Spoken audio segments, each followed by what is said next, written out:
Bonjour et bienvenue dans cette toute nouvelle émission de 45e-nord.ca. Chaque mois, nous discuterons avec notre invité durant 30 minutes de l'actualité ou d'un sujet chaud. Pour ce premier numéro, nous allons revenir sur les circonstances qui ont mené aux attaques d'octobre 2014 à Saint-Jean-sur-Richelieu et à Ottawa, où je me trouve ici même, et qui ont coûté la vie à 2 militaires, l'adjudant Patrice Vincent et le caporal Nathan Cirillo. S'agissait-il d'attaques, d'attentats? Était-ce notre 11 septembre à nous, comme certains l'ont suggéré? Quelles en ont été les conséquences pour la société? Parlons-en avec notre tout premier invité spécialiste des affaires policières, de terrorisme et de sécurité intérieure, Stéphane Berthomé. Il y a un an, il y avait donc les attaques du 20 et 22 octobre à Saint-Jean-sur-Richelieu et à Ottawa. Si on se rappelle un peu comment était l'état du Canada avant ces deux dates-là, est-ce qu'on était vraiment menacé? Écoutez, je dirais qu'on était un peu dans la situation, vous savez, où on est quand on vit avec un volcan, à proximité d'un volcan. Il n'y a pas d'éruption, mais il y a quand même quelque chose qui se prépare et il y a quand même un danger qui est là, qui est présent. Je pense qu'on était un peu dans cette situation-là, ce qui a fait dire à certains d'ailleurs qu'on avait perdu notre innocence, qu'on avait été frappé au cœur, que c'était la première fois. En réalité, il y avait quand même eu déjà des signes annonciateurs, et il y avait déjà eu des actes de terrorisme ou des préparations d'actes de terrorisme. Mais c'est vrai que là, on a été frappé par des citoyens canadiens sur notre sol pour un contexte avec des motivations qui nous touchent très fortement. Donc je pense qu'on a eu vraiment les premières résurgences du mouvement qu'on est en train de connaître aujourd'hui. Et alors, on se rappelle que avant cette date-là, on avait donc plusieurs Canadiens qui avaient participé à certaines attaques. Je pense notamment à In Amenas en Algérie. On avait aussi ce jeune qui a été finalement arrêté en Mauritanie. Il y avait ces signes-là finalement. Exact, on était déjà passé dans une internationalisation du djihad où on avait des individus qui venaient de plusieurs pays. Vous faites référence à In Amenas et c'est vrai que In Amenas c'est un exemple. Il y avait des Canadiens, mais il y avait aussi des Français, il y avait des gens de plusieurs nationalités. Nous étions déjà dans le début de cette logique-là qui s'est accélérée, puisqu'on note maintenant une montée des départs, du nombre de départs de plus en plus important et surtout un raccourcissement des phénomènes d'embrigadement et de recrutement. Et alors, donc on l'a vu, c'était au mois d'août où on avait donc le El Canadi qui a fait une vidéo, donc qui était un combattant du groupe État islamique, qui a fait une vidéo en appelant clairement des gens au Canada à faire des attaques contre n'importe qui. 2 mois plus tard, ça se réalisait. Malheureusement, c'est un peu comme ça qu'il faut s'attendre à ce que les choses fonctionnent aujourd'hui. On n'est plus dans l'ère des structures, on n'est plus dans l'ère des organisations pyramidales avec une hiérarchie et des commandos terroristes qui vont en action sur le terrain. Ça, c'était bon pour le schéma israélo-palestinien, c'était bon pour les années 70, ça c'est terminé. Aujourd'hui, on est dans une mouvance qui est très informelle, qui est très déconstruite et qui fonctionne effectivement sur des appels à la violence et des appels à l'action en tablant cet appel-là sur un fond, sur un tapissage idéologique très puissant qui fonctionne malheureusement très bien. Et c'est ce qui s'est passé donc le 20 et 22 octobre où on a eu 2 Canadiens qui sont passés à l'acte, qui ont répondu à l'appel du groupe. Et malheureusement, c'est effectivement la conclusion qu'on peut en tirer, même si il n'y a pas de preuve de lien de cause à effet entre cet appel au crime et cet appel au terrorisme et le passage à l'acte. On voit bien qu'il y a plusieurs facteurs qui sont venus influencer ces individus. Moi, je vous dirais que si on doit faire un décryptage très rapide et très grossier de la dérive des 2 individus, Couture-Rouleau et Zeev Bibo, on est face à 2 dérives. L'une étant une dérive psychologique, celle de Couture-Rouleau, et celle de Zeev Bibo étant une dérive sociologique, quelqu'un qui s'est complètement écarté de la société en tombant dans la criminalité et en tombant dans la drogue. Et donc, 2 parcours qui constituent 2 brisures vraiment très profondes qui ont conduit certainement au scénario qu'on a connu. On a parlé que ces 2 individus étaient des loups solitaires. Peut-on parler de loups solitaires alors qu'on ne se radicalise pas tout seul? Il y a forcément quelqu'un derrière. On répond à l'appel de quelqu'un. C'est vrai que le terme loup solitaire est un terme qu'il faut manipuler avec beaucoup de précaution. D'abord parce qu'il a une charge émotive ou une charge médiatique lourde. Et ensuite parce qu'il ne reflète pas une réalité absolument concrète. Il n'y a pas d'individu qui se radicalise tout seul, au sens où chaque individu va chercher ou va avoir dans des liens, des contacts avec d'autres individus, le tout concourant à une radicalisation. Donc il est difficile aujourd'hui d'utiliser ce terme-là sans lui donner un sens qui n'est pas exactement le sien.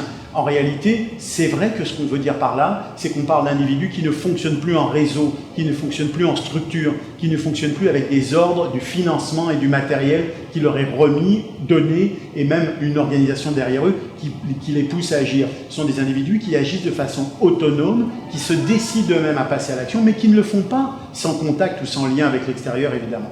Alors justement, comment est-ce qu'on en arrive là? Comment est-ce que des Québécois, des Canadiens ordinaires décident de répondre à l'appel comme ça? On le voit depuis plus d'un an maintenant, les profils qui ressortent. On a des adolescents, on a des plus âgés, on a des riches, on a des moins riches, c'est quelque chose qui se dégage de ça. Mais c'est malheureusement toute la difficulté de la chose.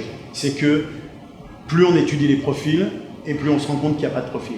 Il n'y a pas de profil type. Il n'y a pas d'individu type qui va correspondre à des schémas, aussi bien des schémas personnels que des schémas de construction de radicalisation qu'on peut répliquer et qu'on peut dupliquer et dire ben là il y a un facteur risque important quand on constate tel et tel point. Il y a beaucoup de recherches qui sont menées en ce moment. Peut-être qu'elles vont amener des éléments nouveaux à ce sujet-là et surtout peut-être avec les derniers événements qui vont nous éclairer sur ces points. Mais il faut bien reconnaître que contrairement à l'époque d'Al-Qaïda, contrairement à l'époque des années 2000, et vous vous souviendrez de Mark Sajman qui avait écrit un livre avec des profils d'un type de terroriste, contrairement à cette époque-là, eh bien, on a complètement transcendé ce phénomène-là, on est passé à une autre époque, une autre ère, une ère numérique aussi, parce que ça joue beaucoup, et les gens qui sont des candidats au djihad sont effectivement des gens qui sont très différents, qui proviennent parfois de milieux différents, qui se retrouvent sur certains intérêts ou sur certaines causes, mais qui ne sont pas tous construits sur le même modèle.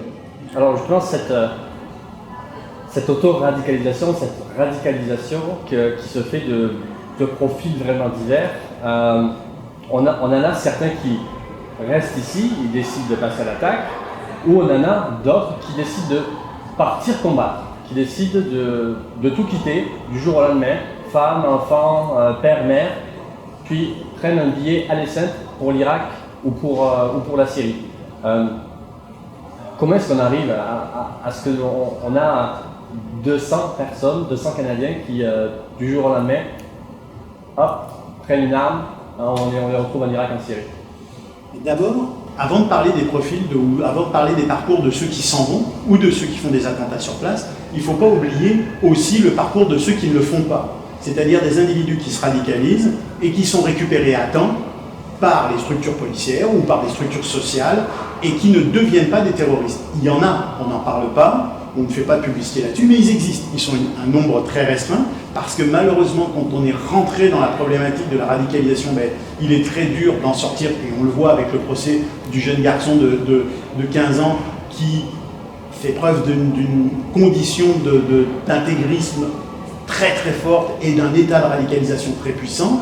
Donc il est très dur de les en sortir quand ils sont très avancés dans le processus, mais il y en a qui, à l'entrée du processus, sont encore récupérables. Cela, il faut signaler qu'ils existent et qu'il y a des gens qui travaillent sur ces jeunes-là et qui les aident à s'en sortir.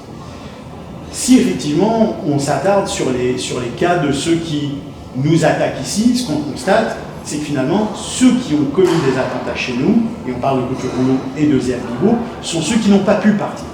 Alors évidemment, ça repose la question de doit-on empêcher les départs? On ne va pas résoudre ce problème-là aujourd'hui, mais si on pense à ceux qui ont tenté de partir, on parle de la vague des jeunes qui sont partis en janvier, et ceux qui ont essayé en mai, qui étaient encore plus nombreux, de partir en Syrie ou en Irak, en tout cas dans des zones de conflit, pour aller participer ou aider, entre guillemets, des organisations sur place, bien c'est sûr que c'est difficile de lutter contre ça. C'est sûr que c'est très complexe. Pourquoi? Parce qu'on est pris entre la réponse sociale, qui est celle de dire il faut créer un filet social suffisamment solide pour retenir ces jeunes dans le schéma qui est le nôtre, dans celui qui fait qu'on n'a pas envie d'aller combattre notre propre société ou on n'a pas envie de quitter notre propre société parce qu'elle est accueillante, parce qu'elle est socialisante, parce qu'elle est solide.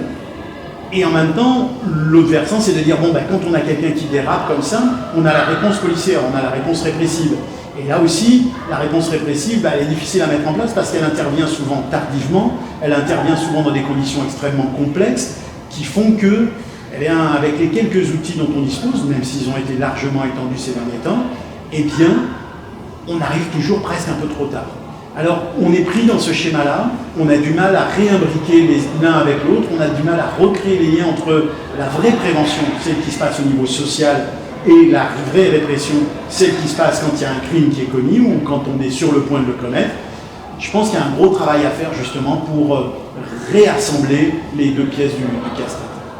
Vous évoquiez les outils qui sont mis à la disposition justement pour arriver à contrer cette menace. Vous le disiez, on les a étendus, ces outils-là, depuis. On passe bien évidemment à C51.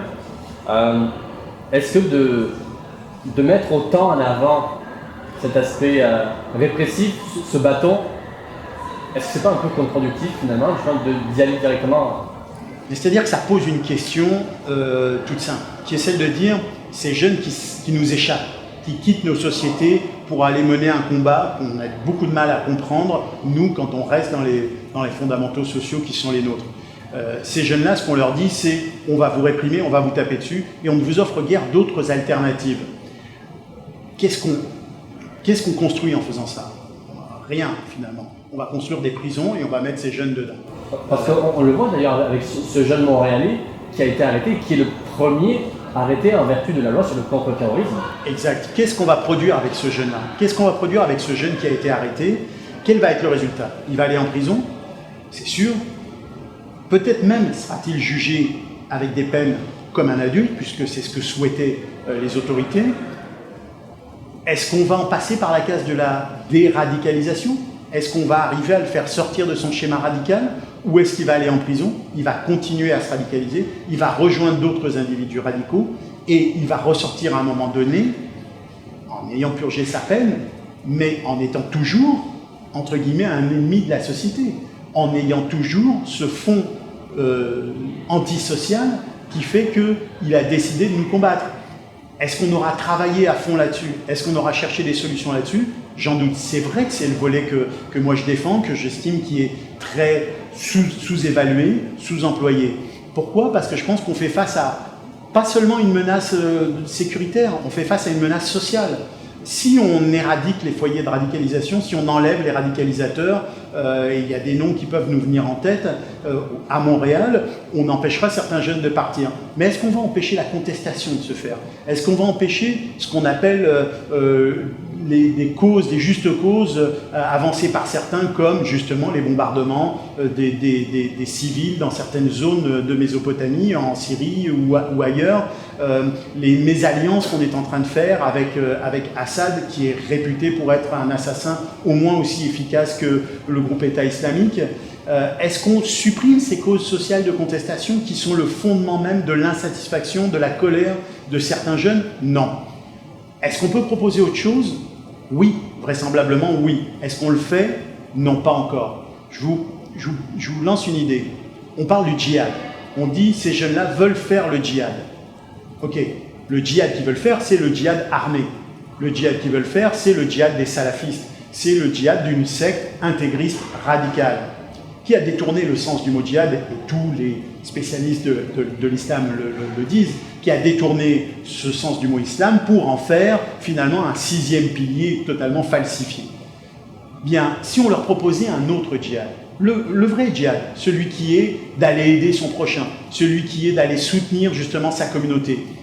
On a un jeune, prenons un jeune X qui a un sentiment d'appartenance à une communauté, à une religion, qui se sent concerné par des gens qui sont victimes de bombardements, qui doivent quitter leur pays, qui doivent quitter leur ville, qui sont démunis.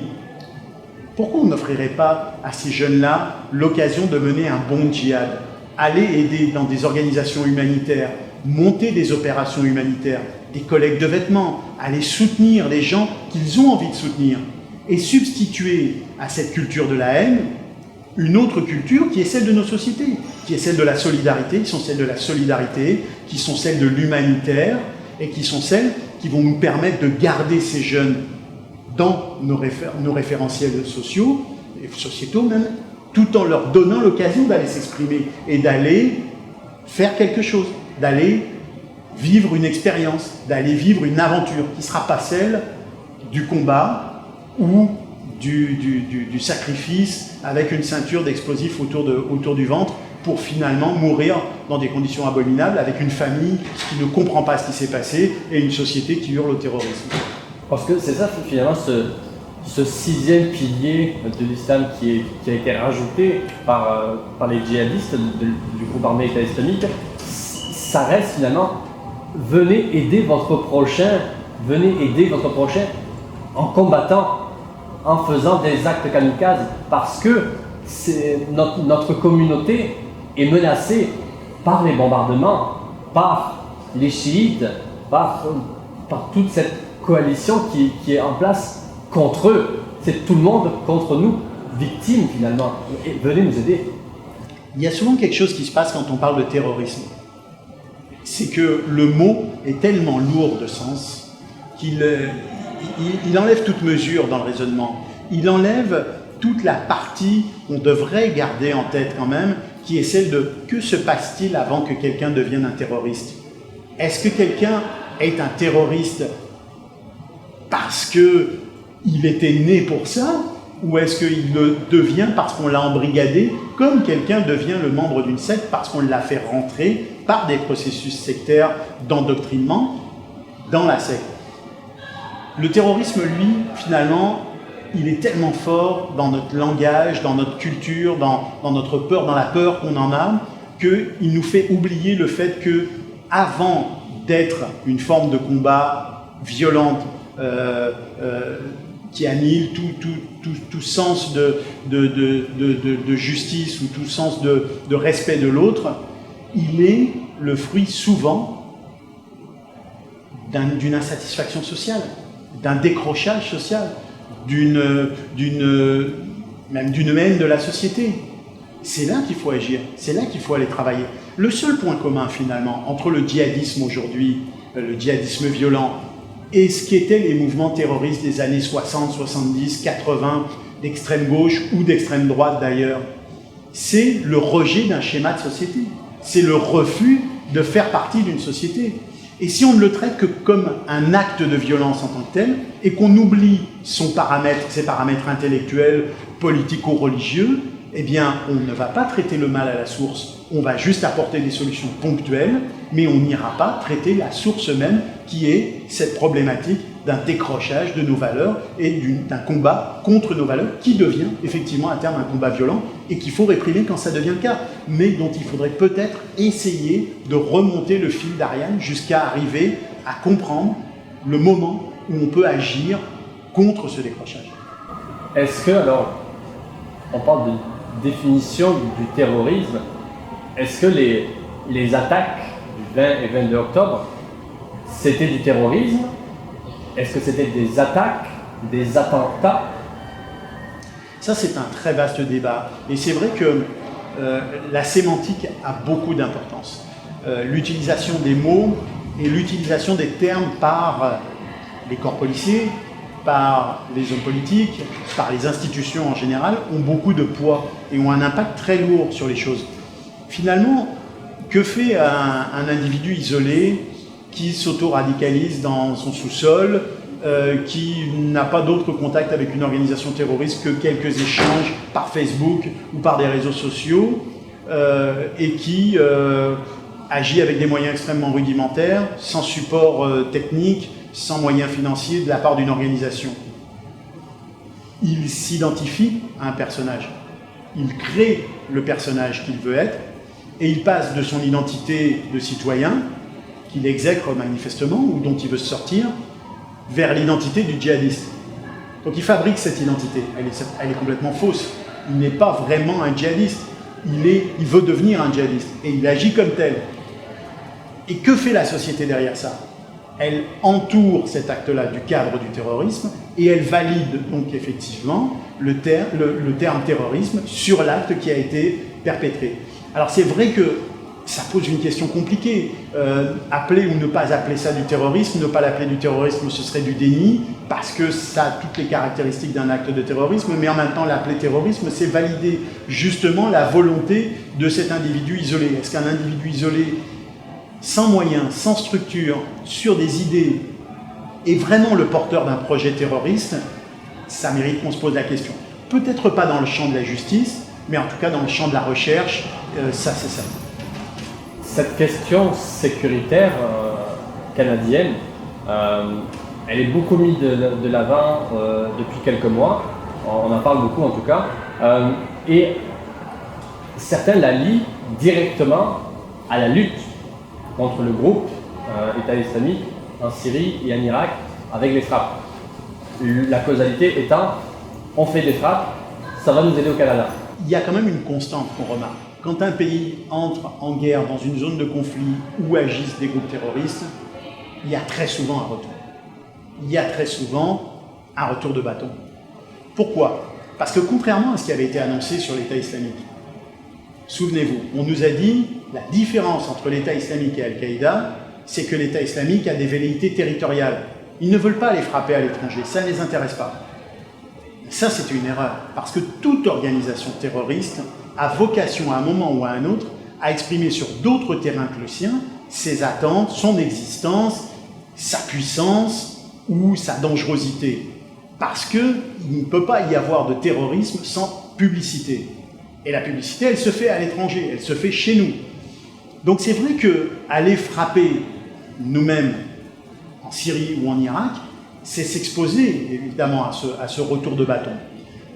En même temps, la question elle est de dire, est-ce qu'on doit considérer qu'on ne va pas s'en mêler parce qu'on a un risque sur notre territoire? Évidemment que non.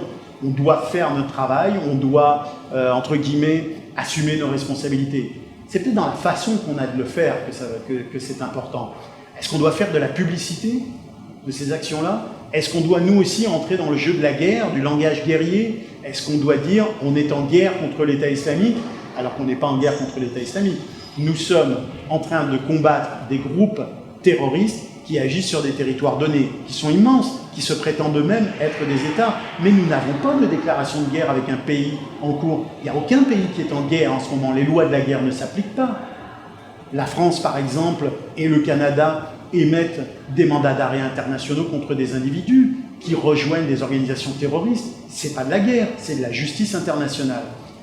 Et en entrant effectivement dans cette sémantique guerrière, nous aussi, on fait le jeu de cette surenchère qui, à un moment donné, revient sur notre territoire et sert la propagande djihadiste qui est celle de dire « Vous voyez, votre pays est en guerre contre nous, votre pays est en train de nous martyriser ».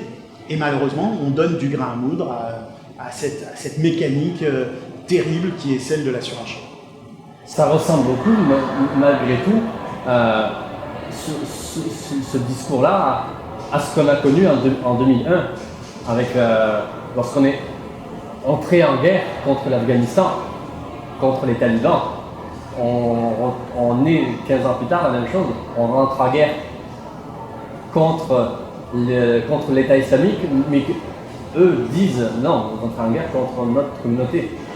Et on devrait s'interroger, à mon avis, sur le fait qu'effectivement, il y a 15 ans, on est entré en guerre, entre guillemets, en Afghanistan. Parce que le résultat, jusqu'à aujourd'hui, n'a pas été d'une grande qualité.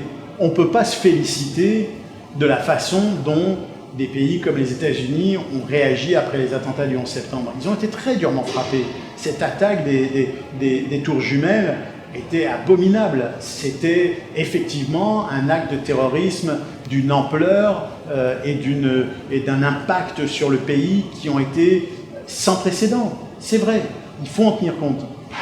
Mais est-ce qu'on a bien fait d'entrer dans cette logique de guerre après? Et si on regarde maintenant, 15 ans après, est-ce qu'on a gagné des points? Est-ce qu'on a gagné des points en Irak? Est-ce que l'opération Mission Accomplie en Irak en 2003 a servi à quelque chose? Est-ce que tout ce qu'on a fait jusqu'à aujourd'hui nous a conduit vers une situation plus équilibrée? Malheureusement non.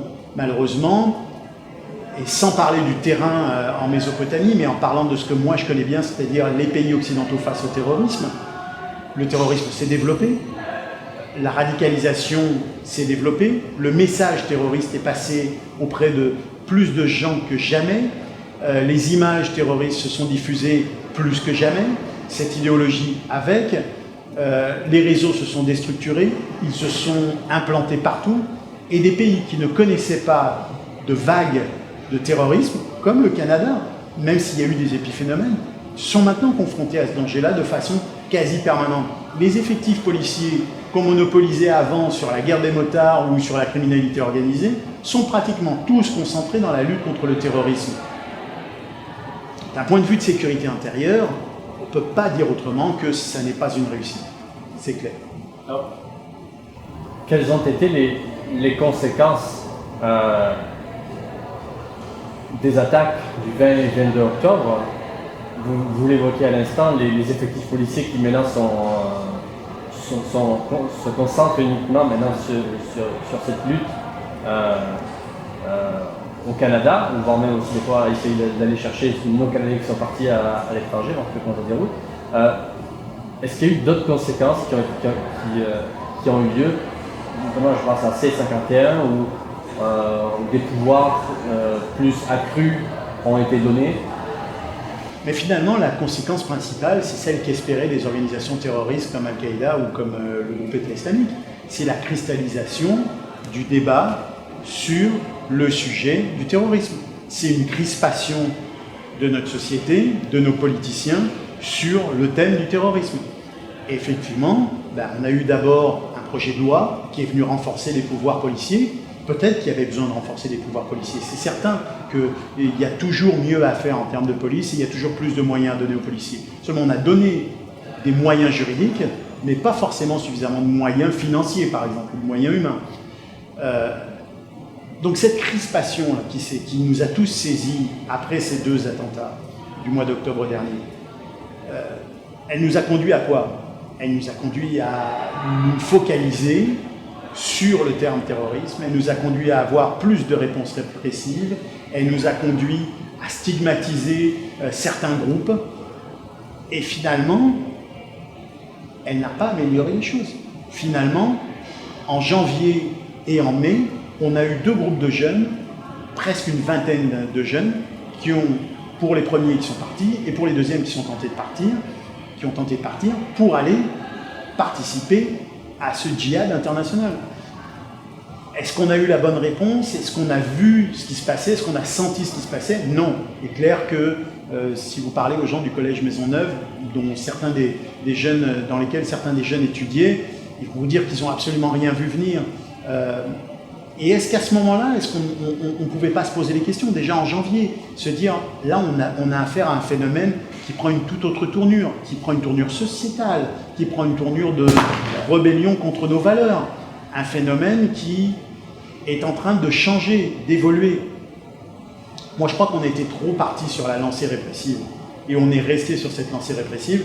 Malheureusement, les élections étant arrivées entre-temps, eh bien, il n'était plus question de sortir des discussions sur les réponses répressives à apporter au terrorisme. Est-ce que ça n'a pas d'une certaine façon aussi cristallisé les positions, les idéologies, les convictions de chacun, ce climat de peur, ce climat d'insécurité grandissante? Est-ce que ça n'a pas justement fait en sorte que désormais les Canadiens et Canadiennes, certaines opinions sont assez tranchées, disons? Vous savez, c'est un peu, il y a deux optiques qui s'opposent, il y a deux grandes philosophies qui s'opposent. C'est un peu comme en temps de crise, où vous avez une crise économique, tu es sur un autre terrain, où vous avez des gens qui vous disent, quand il y a une crise économique, il faut couper les robinets. Puis vous en avez d'autres qui disent, non, pas du tout, il faut investir. Il faut investir, il faut justement ouvrir les voiles pour récupérer le plus de vent possible, pour qu'on avance malgré tout. Et bien en période de tension sociale, il y a ces deux philosophies qui interviennent. Il y a celle qui est de dire, ok, on va resserrer les boulons et on va, tous ceux qui sortent de la traque, de la ligne, hop, on va les remettre en place et on a les outils répressifs pour ça.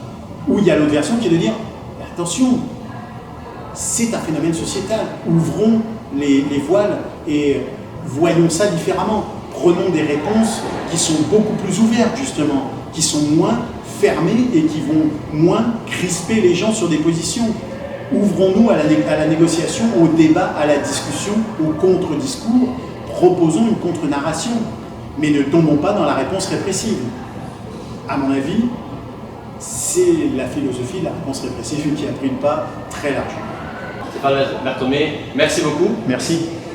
Merci de nous avoir suivis et on se retrouve le mois prochain.